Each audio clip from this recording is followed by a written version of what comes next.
you're just cutting down on time. And I mean, that's the biggest thing guys don't see. I mean, it's even when the owner will go, he'll unload a truck, everything else, and he goes, well, I did it on my time. Your time is still billable. It's the same, you go to a job site, you're there for 8 hours, putting an estimate together, and you're like, all right, it's 8 hours, we got 2 guys, it's 16 man hours. Well, it's not, because now you're missing 4 man hours. You're talking, it's a 10-hour job, 10-hour man-hour job every day.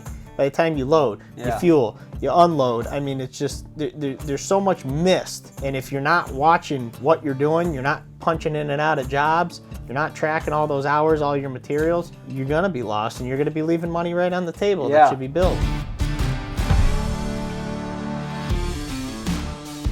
Okay, well, welcome back to another episode of the Cost of Doing Business podcast. I'm Weston Zimmerman, your host, co-founder of SynkedUP, and today we are recording the first ever episode in my office here at SynkedUP HQ. So I'm with Jonathan. I'm going to butcher your last name, Guinipero. Guinipero. Oh my goodness. I shouldn't even say I was going to butcher it because then I did butcher it. So Jonathan, I'll let you introduce yourself. We'll stop there. And thanks for being here. Thanks for having me. Looking forward to having a good conversation. Why don't you give us a breakdown of who Jonathan is and who Stateline Landscaping is? So my name's Jonathan Guinipero. I started my company back in 2015. I'm married to my beautiful wife, Leah, my stepdaughter, Kendra, and my newborn, Jackson. Awesome. We started out as any landscaper starts out. No software, nothing good going on, chasing every bit of work we had, and ended up through the years getting on software. We actually started with LMN. Yeah. And we were pretty upset with that. I'm sure we can dive more into that. And then we ended up on SynkedUP. That's how I ended up meeting Weston. And, just the usual struggles, going through things, starting equipment, junk equipment, learning the right equipment. Really just trying to figure out where our market's going to be and what direction we're going to be headed in. So what is your main line of work right now? Like, what's your bread and butter? So our bread and butter is half maintenance and then doing plantings, light excavation, drainage work, things of that matter, lawn installs, really on the green side. Going to try to head over to the hardscape side, but So everything you've done, and I know we've had conversations before, but I want to make sure we get it out here in the podcast. So everything you've done so far has been pretty much horticultural, a lot of horticulture. My wife and I actually met. She worked at a nursery, and that's how we ended up meeting. So wow, I see, stalking the garden center employees. Well, I figured I was there spending my money anyways. Might as well stick with it. Bought your way in, huh? That's right. Bought my way right to her heart. That's hilarious. That's awesome, though. So how long ago did you get married? So we've been married just about, it'll be 2 years in March. Okay. So it's been an incredible ride. A lot going on. Yeah. Just great being married to her and having that support system. Sure. Couldn't do it without her. So what do you love doing outside of work when you're not working? Hunting. Yeah. Lots of hunting. We tried to get into that a little bit this morning. Yeah. But definitely hunting, riding motorcycles, spending time with the family. So basically hunting. Yeah. I can identify with that. There's nothing better than being outdoors in the woods. Yeah. Yeah. Well, so Jonathan, when did you actually sign up? It was in March? So April? I signed up in April. I think we did our demo. We were right in the middle of our spring cleanups. I'd done my demo with you. I heard you on the Green Guy podcast. I had reached out to you. Got signed up right at the beginning of the season because I didn't want to. It was either then or never, or till the winter. I wanted to get right into the software, be able to use it all year, and then be able to go back in the wintertime and really figure out what we need to be using more and how we can be more efficient. So well, I was just I remember meeting you when you first got in touch, and I was the one that did your demo, and we kind of hit it off from there. And a couple weeks ago, Jonathan's like, "Hey, I'd like to come down here and hang out and see Tussie a little bit." So we made something work, made something happen, and yesterday you got here in the afternoon and you met Matt at Tussie and met some of the Tussie guys and toured the operation and went to go see some of our displays and went to see a job site. Yep. So talk a little bit about that. Like what resonated with you, or what's kind of standing out to you? A lot of it is the efficiency. I think there's so much in this industry that we're not efficient with. A lot of things that we do the same as far as like having trailers that are set up. Each crew has their own machines, their own trucks that they go in every day. Every day they pull in. You know, Matt showed me how they pull in. They pull in, they get fuel, they pull through the line. Everything's loaded the night before, so they're boom, right out, boots on the ground second you get there. Organization on the job site and just having any of those regular fittings, pumps, supplies, everything was just on site already. There's not sending guys to the fuel station. There's not sending guys to the hardware store. Yeah. I mean, even the fuel alone, you send a 4-man crew to go get fuel, it's an hour. Yeah. I don't care what you do. So Yeah. there's 4 man hours. So, you know, say your man hour is $100 a man hour, make your round numbers, that's $400 you're losing right there to go get fuel every morning. So you do, yeah, it's crazy to think about that, like the scale of numbers and how quickly they add up. It is, and it's billable hours. There's no reason that guys need to be stopping. I mean, what's it cost for a fuel tank? You go out and you buy a $6,000 double wall fuel tank. Some of those companies will even give them to you. Yeah, as long as I mean, you buy from the company we use, they ended up giving us a 500-gallon tank, but you know, we bought our diesel tank, but everything, it's on site. Right. It's all about that organization, having the right truck. I mean, even one of the flatbed trucks they have set up for the one guy that bark mulch blows. Yeah. Everything he needs is just on that truck. Yeah, I think that preparation and that maximizing, you know, squeezing every drop out of the lemon for efficiency. There's every bit as much juice to get out of that for profitability as there is in knowing your numbers. Absolutely. You know what I mean? Like, so let's say, you know, if you look at some averages, like the average net profit in the landscape industry is like 3 to 5%, something like that, which is crazy. That's barely surviving, right? And let's say you dial your numbers and you figure out your numbers and you get it up to 15 or whatever you want it to be, I guess. Right. But let's just say 15. So you added 10% there, right? If you, for most companies out there that haven't, you know, considered efficiency yet, if you would focus on this whole efficiency thing and getting things set up and eliminating unnecessary truck runs and unnecessary stops, like there's another 10% to be gained. Right. So my point is you can squeeze just as much value out of this conversation in efficiency as you can in the whole know your numbers thing. Absolutely. You know, it's incredible. Like when I think of over the years at Tussey, like we started, you know, setting this up that way, got the fuel tanks and got the trucks set up better and better and better. And like, I mean, it just made a huge difference. Like basically, this is an example of what I mean, is years ago, I'd say maybe, I don't know, 8-10 years ago, we would be a truck full of guys would stop at the garden center probably 3 out of 5 days a week to pick up a layer of pavers, pick up whatever, like just get stuff. Right.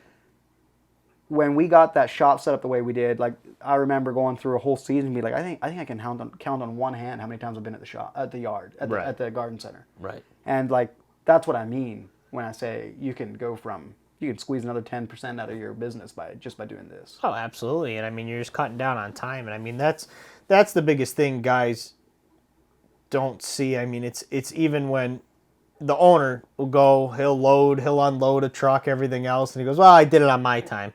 Nah. It's your time is still billable. It's the same, you know, you go to a job site, you're there for 8 hours. You know, you're putting an estimate together and you're like, all right, it's 8 hours. We got 2 guys, it's 16 man hours. Well, it's not, because now you're missing 4 man hours. You're talking, it's a 10-hour job, 10-hour man hour job every day. By the time you load, you fuel, you unload. I mean, it's just, there's so much missed.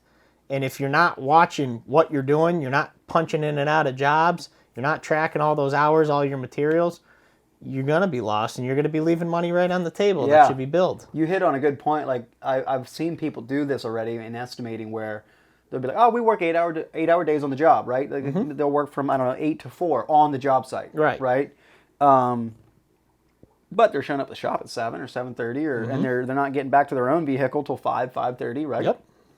And so you got to bid for that because that's man hours on your payroll that are going to that job. And so instead of bidding by time on site, it's time on site plus all the logistics, the loading, the unloading, everything should be getting billed to that job. Absolutely. Drive time, everything. Yeah. Like if you do a job that's an hour away and maybe you don't normally go outside of a 30-minute zone, it's just add the man hours. Like Right. if it's gonna be, let's say it's gonna be an 8-day job, and I'm doing an hour each way with 4 guys in the truck. That's 8 man hours a day that I got to put on times 8. It's 64 man hours in that job just for drive time. And you'd be giving it away if you didn't bill for Exactly. it. So the point I'm making is when you're estimating, don't just think of the time on site. Just think of everything else around that's happening behind the scenes to make the time on site as efficient as possible. Absolutely. And I mean, I even challenge guys that don't think that it takes that much time. Pull your stopwatch out when you hook a truck up.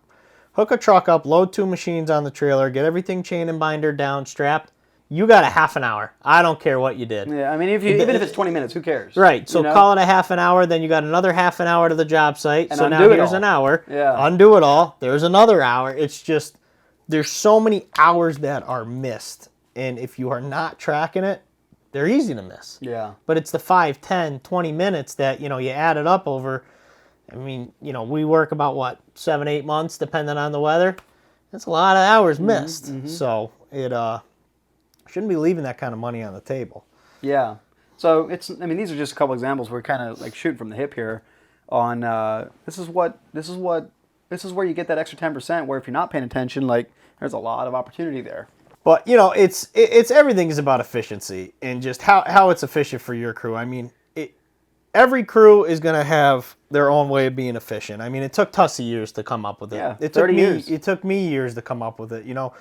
My most efficient truck I run, like my 6-wheeler, it's a hook lift because I can leave a 20-yard dumpster if we're ripping bushes out that day. I can run material with another can. It works for me. We got a leaf setup that we hook right onto the truck, and it's done. It can be installed by one guy. Everything else, That's awesome. Once you figure out these efficient systems, machines, all these things, that's how you're going to bring your profit up. And I'm not talking your gross number. We really don't care. We care about what that black number is. The net, yeah. And if it's buying a $60,000 piece of equipment, if it's building a $100,000 truck, how can it benefit your business? I mean, if you're going out and, you're buying a platinum diesel truck just to drive around and do estimates in, well, that's not really helping your business. Yeah, you can do that in a Prius. Not that I would ever drive a Prius, but... Minivan someday.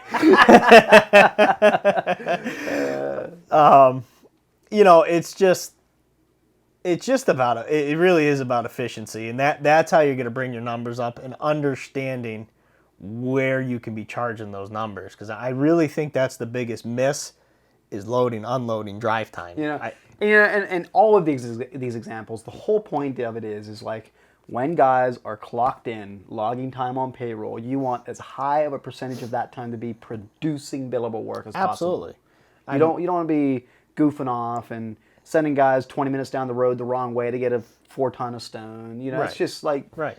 Yeah. Pay a guy to deliver it. Exactly. Delivery's cheap. It's going to be cheaper. You're going to be better off having that guy on site producing work and paying their $85 delivery fee or whatever it is than going and getting it yourself. Right, because by the time you send a truck, it's 2 hours. Yeah. So if you're charging $100 a man hour, you're talking $200. You just paid them $85 to deliver it. You didn't wear your truck out. You didn't burn your diesel. You didn't have to do an oil change on your truck. Not to mention the 2 hours that guy could have been producing billable work. Correct. So it's knocking you both ways: opportunity cost and real cost. Absolutely.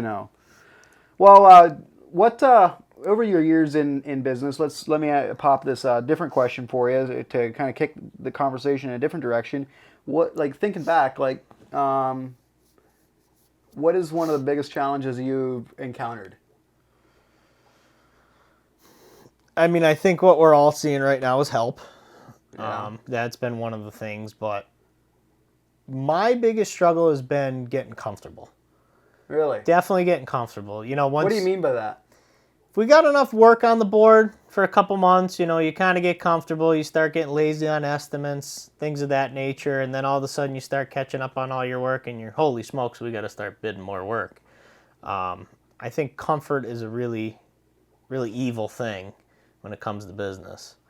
And not being willing to take another risk or take something on that's a little bit more complicated definitely has been one of the bigger struggles. Huh. So, so what you're saying is when you get comfortable, you're not getting back to the request or whatever. Yeah, you're not jumping right on your estimates. You're not getting phone calls out right away, because you don't want to tell Mrs. Smith, well, I'm sorry, we're 3 months out. Yeah. But if you're honest with the customer and you portray that, okay, hey, we're 3 months out, we're going to be there in 3 months, most people are okay with it, and if they're not, they go find somebody else, and there's somebody to fill those shoes. Yeah, so. what's important is setting that expectation. Yep. And to your, like, it's making me think of this as you're talking. You shouldn't assume that the fact that you're 3 months out is going to be a deal breaker for your lead. Absolutely. They may be like, no, it's perfectly fine. I just wanted to get it done. Yep. And so you should always go and get back to them, right? Yep. But just make sure that you're setting those expectations. Don't go the whole way through the process to the point where you're getting a down payment and they're like, hey, when are you going to be here? Oh, it'll be 3 months. What? I wanted it in 3 weeks. Right. Well, that's it. Yeah. I learned definitely over the past couple of years, transparency is so important. Setting expectations. Exactly. Yeah. Not like, it's like anything. You get a contractor that comes to your house, they're doing your drywall, they're doing your electrical, they're doing your patio, they're cutting your grass. You just got to have that communication. Don't be afraid. We had one job we were going to this year, pulling out of my driveway, had a load of stone on the back, I snapped an axle on the Kenworth. Called the customer, I said, I'm sorry, my truck no longer moves, we'll be there Monday. Ended up finding an axle down the road, got it in the truck, we got to the job by lunchtime, and we were end up, being able to get to that job site. But if I just didn't show up that day, the customer would have been like, what's going on? No kidding. Yeah. It's so important to just communicate that, and 9 out of 10 times they're not going to be upset with you. Stuff happens, weather happens. If you tell them you're going to get it done on a Tuesday, but hey, we're looking at rain Tuesday potentially, probably going to be Wednesday. Don't be afraid to have that conversation, and really just transparency. Yeah. It's like any of us. We don't want to be led on. We don't want to be lied to. Yeah. And the other thing is, like, setting expectations not only on scheduling but also in, like, hey, what kind of work you do. Like, if Mrs. Jones calls you and they're hoping that you'll come out there and plant a bunch of bushes for them for $400, you can just be like, hey, it pretty much takes me $2,500 to pull into your driveway. Right. So, or whatever that is for you. Like just being upfront and honest, it goes such a long way. I know people, like I know a contractor friend of mine, he does water features and he hates doing grass and all of that. He loves doing water features, but he hates kind of the cleanup. Yeah. So what he does is he sets the expectation on the consult, and he's like, hey, we're going to come in here and do this amazing water feature, but we're going to destroy this place. See this beautiful grass? It's going to be gone. He literally, this is how he talks to him. It just cracks me up the way he does this. And then and the homeowner's kind of like, oh, man, can you fix it? Well, I could, but I'm really expensive. Do you have a landscaper buddy or somebody that does sod? Yeah, I know somebody. Good. And so he blows the place up, puts in a beautiful water feature, and leaves. Which is great. And then, he doesn't want to do the yard, so the homeowner gets somebody to do the yard or does it himself or whatever. But like, this is how the point I'm making is this is how he's leveraged it to his benefit, like to what he wants to do or doesn't want to do. Correct. And the whole point is his customers love him. It's not like they don't like him. Right. So it's all about setting that expectation. Yep, absolutely. That's that's the biggest thing is, like, if you're going in and out of backyards, you're doing any type of construction work or bringing machines in. Yeah. You're destroying grass. That's I don't right. care what you do. We had one lawn that, you can plywood in, you can do all these things, but at the end of the day, a piece of plywood spins and a track hits it. It'll do it in small jobs. It'll like planting jobs and stuff. You can probably do that. Yeah, you can get away with it, but it's having that communication with them. Most jobs we're bidding extra loam, extra seed to do it with them, but if we're telling them we're going to fix it, it needs to be fixed. Yeah, exactly. If he's telling them I'm not going to fix it, they don't expect him to fix it. Yeah, that's right. So it's definitely transparency, like you said. And even when I think to the design build there at Tussey, like the number one reason for a callback was grass. Right. It didn't come back in as thick as they wanted to, so we started just saying, hey, just see, it's not uncommon for it to take 2 years before your grass looks back to like normal. Right. And you got to water it, and know, and so it's just setting that expectation. But anyway, back to the whole thing about help. How have you been navigating that? Replacing it with machines. Really? Excavators usually show up every day to dig holes, and if you can replace it with a machine, replace it with a machine and use Yeah. the machine and just rotate. It's, I mean, we're only running me and a guy right now. We have a very good dynamic for who we are. We get along. We work well together. So anywhere we can throw a machine in there, we're throwing a machine in there. If it's, buying another tool, we're just buying another tool. It's not, to me right now, it's not worth it to try to bring another guy in on payroll, educate him, everything like that. We're good. We're good right where we are. If we start climbing more, then we'll start adding help. Yeah. So right now you're just focusing on being as efficient as you can possibly be. Yep, as efficient as we Yeah. could possibly be. And I mean, there's some jobs I'm more selective with. Like if there's a Yeah. complete labor-intensive job that takes 10 guys, Yeah. and, if they want 100 yards of mulch spread in a day, well, sorry, we can't do Yeah. it. You know what I mean? It's. Do you use subs at all? I do. Yeah. Yeah, for some stuff. I Yeah. mean, I got some other companies I work with. Like if they got extra guys, Sure. we'll spill over or we'll team up with them and go do work together. Yeah. So I heard you talking on the Green Grind. I listened to your episode on the Green Grind that just came out a couple weeks ago. And I know, and we were chatting since you got here. Like you quit doing HOAs, like you quit doing that maintenance. Talk a little bit about that and like why did you quit and what are you focusing on now?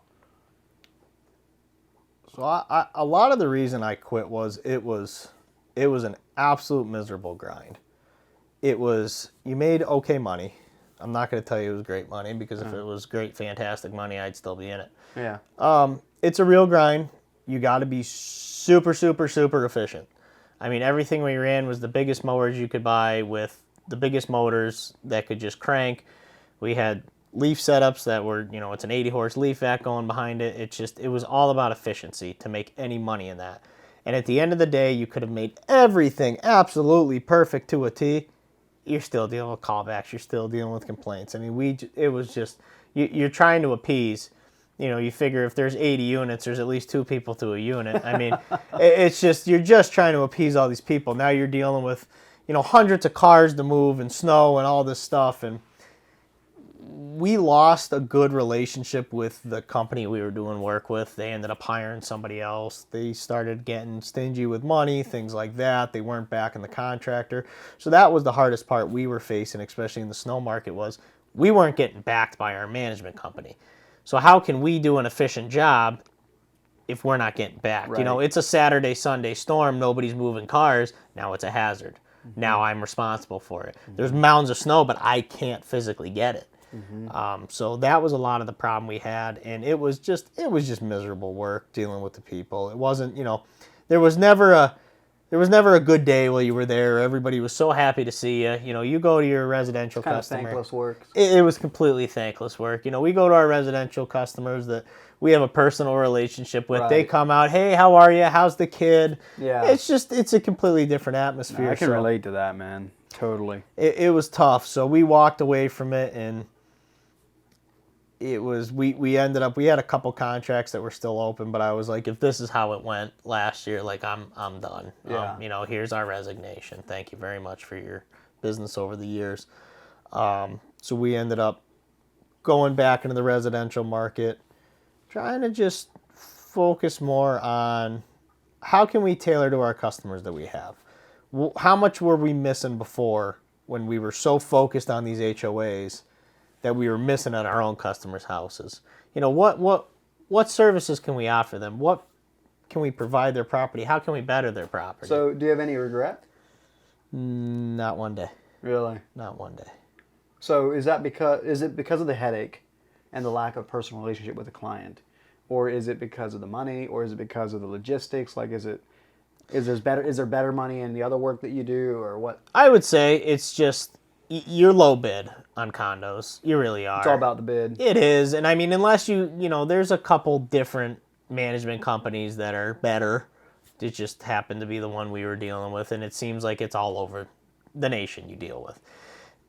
Anything to do with these condo associations. It's the same story no matter where you go. It's people get on these boards. They think they have all this power. They fire the guy that was there because he's no good. And then they rehire the other guy. These guys are authority happy because they got to sit on some for board somewhere. Oh, that's it. One of the guys that was doing the condos, and him and I are, we go to church together and we're bidding against each other. It's like, do you guys think we don't talk to each other? Like, we talk all the time, and it's just, they fired him before I knew him. They hired me, And then they fired me and hired him back. I'm just like, I'm not dealing with this Yeah. anymore. It's like, Don't need that drama. no, and that's just it. And I had a lot of projects that we were slacking on and stuff like that at our regular customers because it took so much time and it was a lot of labor force, and the logistics are you have to be fast. Yeah. I don't care what you do, you have to be fast. I mean, to trim 80 units, Yeah. to get it done in a day, you got to crank. Well, talk about the work that you switched to, that you narrowed your focus to.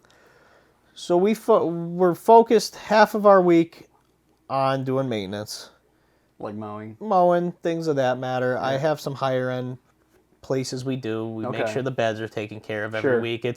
We go through it with a fine tooth comb. I enjoy those properties. They're willing to pay for it. Yeah. As long as they're willing to pay for it, you don't mind doing it. We enjoy doing the plantings. We enjoy doing the renovations. That's where we really want to start steering our business, is more towards that outdoor living space and being able to get into the project world more. So, how did you hear about SynkedUP? Oh yeah, you already said the Green Grind podcast. I forgot about that. So the Green Grind. Yeah. So let's get into SynkedUP. Okay. I'm gonna tell you. I mean, I was on software before. I was on LMN. As many of us, I feel like, come from LMN and go to SynkedUP. We love the budgeting. Yeah. We love the estimating. Yeah. Everything is overhead recovery. Yeah. But everything else is not there. There's no payments. There's no payment system. There's a time tracking app, but it doesn't really talk to your estimate. It talks to your estimate on hours. It doesn't talk to your estimate on materials. Yeah. So if I'm going to a job that I bid 6 months ago, I don't remember how much stone or this or that we needed, so I can hop right on the phone. I'm right on an app. Everything that you can do on the computer, you can, I'm going to say, do 90% on the phone. Yeah. There's some stuff that's easier on the computer, but LMN was all, you had to touch the computer. You had to have a calendar. Every year I'd have to order a calendar, and I'd scribble every day what we're doing. Paper. Wow. Paper. Ditch the paper. Yeah, there you go. That's a hashtag. Ditch the paper. And, I'm writing down every day, oh, we're on a job, well, we needed more of this material. Well, they had a change order. Oh, well, how do I get the change order? Well, I can't do it on the app. Now we're clocked into the app, and now we're over hours. Well, we're not over hours because we were over hours on that work area. There was no other work area to steer into.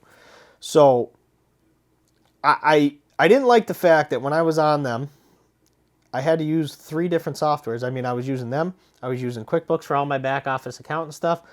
I was using Groundskeeper Pro for all my invoicing.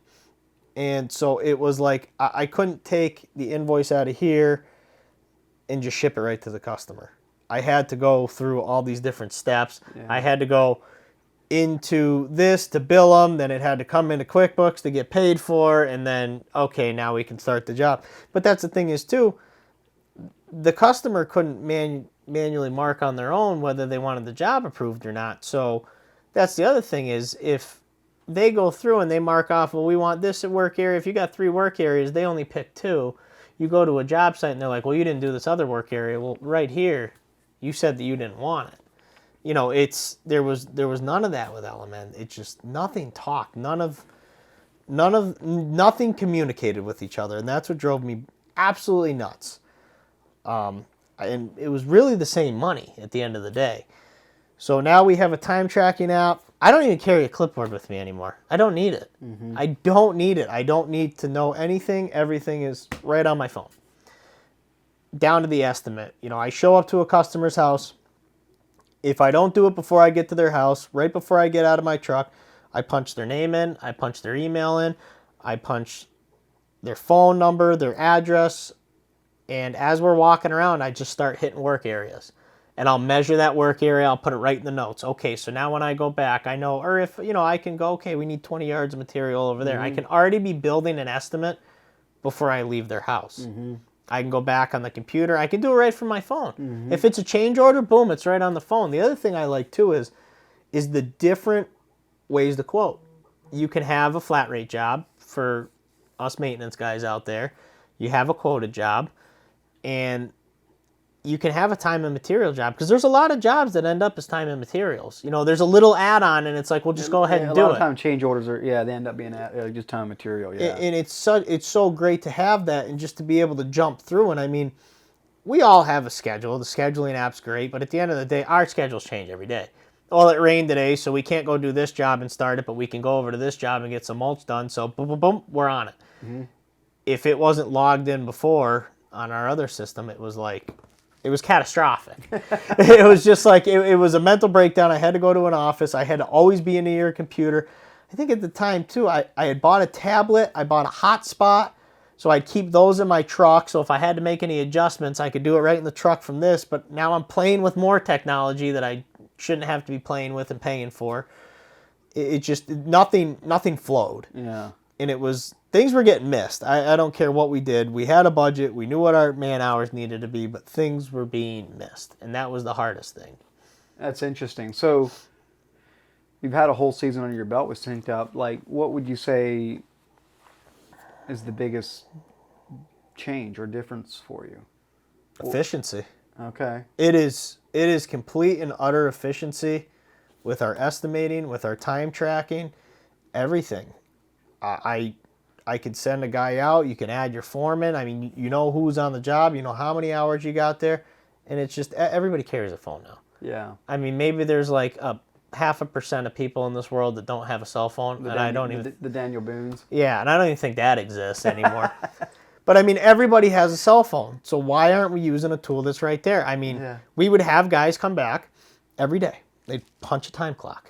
Well, if the time clock was wrong, now we're wrong. Now it's like a logistic nightmare. And the thing is like when you're punching a time clock on the shop wall or whatever, like you still don't know like what those hours went to. Right. You have no idea. That's the critical part. Even inside of a big job, like let's say the 6 different work areas, even knowing where the hours went to on the work areas within that job is important. Absolutely. So yeah, that's absolutely because like you can have a big job. Let's say it's got 300 man hours. You know that you were tracking and all that, and it went 20% over. Mm-hmm. Like, okay, you know that.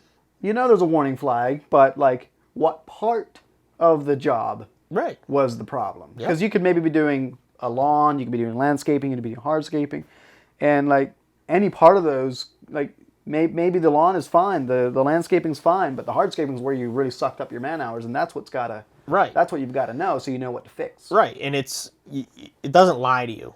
That's the thing I like is like before when we had the other tracking and stuff like that, like we could lie to ourselves. It's easy to lie to yourself. But when you have red right in front of you, you can't. You know what your material is, and that's been the biggest thing is tracking our materials. Is, are we using enough? Are we under material? Are we over material? Well, maybe next time on something like this, we can skinny the price up a little bit because, we had 5 yards extra. Yeah.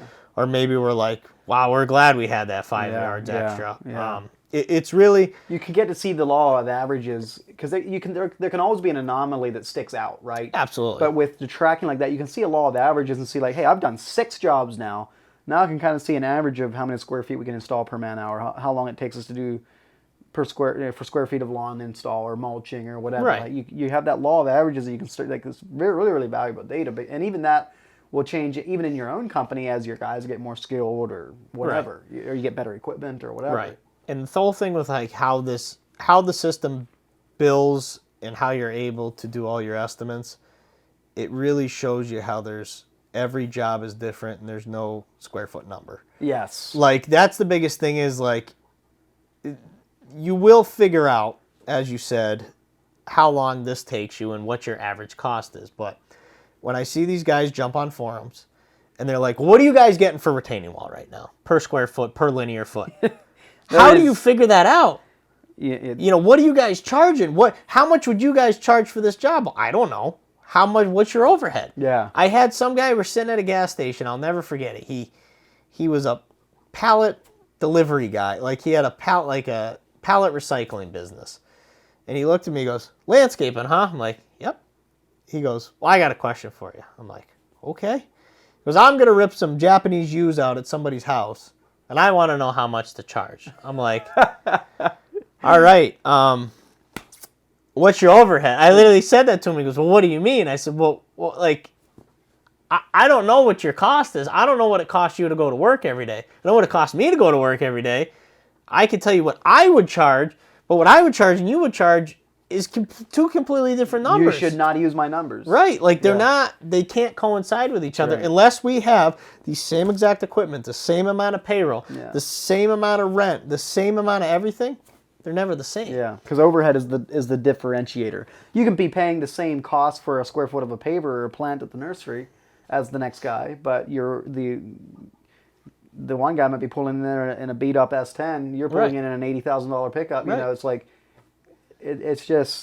there is no way to use someone else's numbers. Right. It's business suicide to do that. Absolutely. And you get, is the guy on a shovel or is he bringing an excavator? Right. It's just all these are different factors. And it's, the guy with the shovel, he's going to actually cost more because he's going to take 10 times the amount to dig out as that shovel is. Right. But he don't know that. It's just... You get into this wormhole with people asking those questions, and guys are like, I'd be charging $2,500. I'm like, how can you even know that? You don't even know where the site is. You don't know where the material's coming out of. I mean, there's a guy in California asking a guy in Massachusetts is telling him how much he charged. Yeah, right. I can tell you simply how you would get that number. Well, have a system like SynkedUP. Well, so let's talk about this. We're currently a two-man show. Two-man show. You good with sharing like where you're at in revenue these days? Yeah. Where are you at in revenue? We're like a 250 this All right. year. So I knew that, but I didn't know if you wanted to talk. So here's why I'm asking you this. There's a lot of people that will listen to this or maybe see a reel on this podcast on Instagram or whatever that are going to be in those shoes and be like, I cannot afford to pay $400 a month for a software. You can't not afford it. I mean, yeah, we downsized this year. That number is definitely not one of those proud numbers, but it's real. I mean, we can get on these podcasts, and like Weston says at the beginning of it, Instagram's real shiny. It is. I'm never going to post a picture when I'm sitting there covered in oil and I just had a piston blow up on something. Right, your drive shaft broke. Yeah, exactly. The axle blew out of the truck, and it's like, you're just not going to post it. And it was a tough year for me. I am not going to sit here and say that it wasn't, and through all of this, I kept my faith. I had good friends. I had guys like you that were willing to invest time in me and invite me to your house and to see what you guys are building. And it's to get better. And you'll never get better if you don't have something like this. I don't care how small you are. If I was a one-man crew, I'd still have it. Hands down. So how can you talk about how you're justifying it? How I'm justifying it is, I mean, everything. So we know we didn't hit our sales goal this year. Okay. But we're going to hit it next year because we're going to set that goal again, or we're going to adjust that goal. We still need to be making goals. You still need to be striving for it. We need to know what our bills are. We need to know what our overhead is before we're sending things out. We need to be tracking our jobs. Just because we're a two-man crew, it doesn't matter how small or big you are. You still need to know where you are, what you're doing, and how you're doing. Mm-hmm. And you can't know any of that. I mean, you can lie to yourself. It's easy. I could get rid of this software tomorrow. I could save a measly $4,800 a year.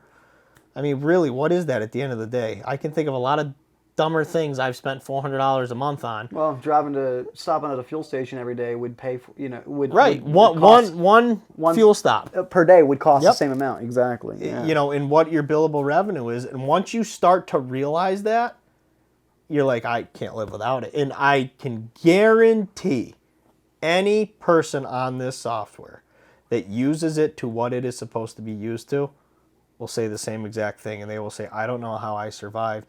What was it, Stateline Landscaping that you met with, and he bought that bigger six-wheeler. Mm-hmm. Like, just knowing that you can afford this now, knowing that you can go that next step with equipment and everything else in your business, it takes this. If you're thinking about buying a piece of machinery and you put it in the system and bells and reds start going off, you're like, well, I can't do that under this budget. Right. I either need to step up or not buy. Yeah. And that's been the biggest thing, is knowing it helps you purchase. As much as your accountant can help you purchase, your system can help you purchase. A budget gives you that feedback and lets you know like what you can do or can't do. Like when you're at $250,000 in revenue, no, you can't go buy another $80,000 excavator or whatever, right? Because the budget will tell you unless you charge a 50% net profit, there's not going to be enough of revenue. So it kind of gives you permission, and it helps you rationalize about like, should I do this or should I not do this? Right. And what I mean by the idea of giving you permission, so like, if you can hit, say, 400 next year, and you're like, I wonder if I could afford this thing. So you plug it into the budget, net profits, here. Like, yeah, I can do this. And I like to encourage people to budget for the business they want to be tomorrow, not the business they were today or yesterday. Correct. Because, so what I mean by that is if you want a new vehicle or hire that office admin or want that NCON, plug it into the budget. And if you can still sell jobs at the price that budget then tells you to bid at, then that's your permission to go get the thing. Right. That's it. If it's telling you need to be at $300 a man hour, it's like, that's not going to work. Let's be realistic here. What's your market going to allow for and everything of that nature? That's basically the budget tells you what your floor is. You can't go under this. Mm-hmm. The market tells you what your ceiling is. You can't go over that. Right. So anywhere in between there is that's game on. That's game. That's you pick where you want to be in there. Right. And I mean, anybody that's new getting into it, I remember when I was new. We all remember when we were new and we were just starting out. And you go, I can't afford this. I got to buy a truck. I got to buy a mower. I got to buy a skid steer. I got to buy this. I got to buy that. No, you need to get on software. You need to be organized because every person that has been on this podcast so far has told how they've lost money when they were not. Yeah. And it's not, you are not a special case. You will not be the one exception that doesn't make any money. And loses money. It happens to all of us because we're not a calculator. We're not a computer. Yeah. It doesn't work like that. It's the best investment you'll make, and it's the best really customer service you get. Yeah. So, yeah. Well, I appreciate that. I appreciate your support and being an evangelist, so to speak. And I look forward to seeing where you're going next year, with the whole leaning into more design build stuff and seeing how, set your budget for that and seeing how you achieve that. It'll be fun to watch. But the whole point is you can figure out the whole know your numbers thing on a spreadsheet relatively easy if you know what you're doing, right? But what's hard to do on a spreadsheet is to track things on a daily basis so you know when you're going right and when you're going wrong. And that's the critical feedback loop that you need. Right. Because if you don't know that you're going wrong, like what I mean by going wrong, going over hours consistently or whatever, right. I mean that will crush you. I mean, you can do it on a piece of paper, but I mean, are you going to have a stack this tall up to the ceiling? Yeah, and we all know you're not going to do it. Right. Nobody's going to do it. You're not. You're just not. I mean, you can tell yourself you're going to go back and do it. You go to the seminar in the winter, you're like, you go to this spreadsheet, know your numbers seminar, and you're like, yeah, sure. You learn the principle, and you're like, I'm going to job cost this year, and I'm going to do it on a spreadsheet, and you're like, yeah, you're not. we're pretty ambitious, but then the first thing to fall off the edge of the plate is the manual. Every time, stuff, and I mean, especially in the age of technology we're in, like, just get on board. Like, I mean, really, you can fight it all you want, but you're only hurting yourself. I mean, that's everything. Right. That's right. mean, you're sending out emails. You're getting deposits right away. It's just everything is so streamlined now. It's like everything. You can basically get paid through the app. It talks right to QuickBooks. Everything. It's just you go boom, boom, done. That's beautiful. Well, I'd like to ask this question for everybody I have on the podcast. What is the best advice you were ever given? Have a good accountant. Have a good accountant that you know, trust, and can talk to. That is actually, I was at the Equip Expo, and Mike Andes was up there on, I forget what was it, Influencer Live or something. And he was saying, he was telling the crowd, you should go shred up all these little templates and stuff that you downloaded, and you should just sit down and figure out how to read a balance sheet and a P&L. Mm-hmm. Or if that's Greek to you and you're like, I mean, you can, but let's just say you're like, I'm not going to do that. Okay, fine. Get an accountant that can interpret it into layman's terms for you. Right. And I mean, he or she or whoever you have for an accountant, they understand the tax law. They understand depreciation, all these things. Yeah, they can help you leverage things like... Yeah, I mean, there's stuff my accountant does for me, and I'm like... They will pay for themselves. The same way a software will pay for itself in efficiency and knowing your numbers, an accountant will pay for itself in helping you leverage taxes, you name it. Like, right.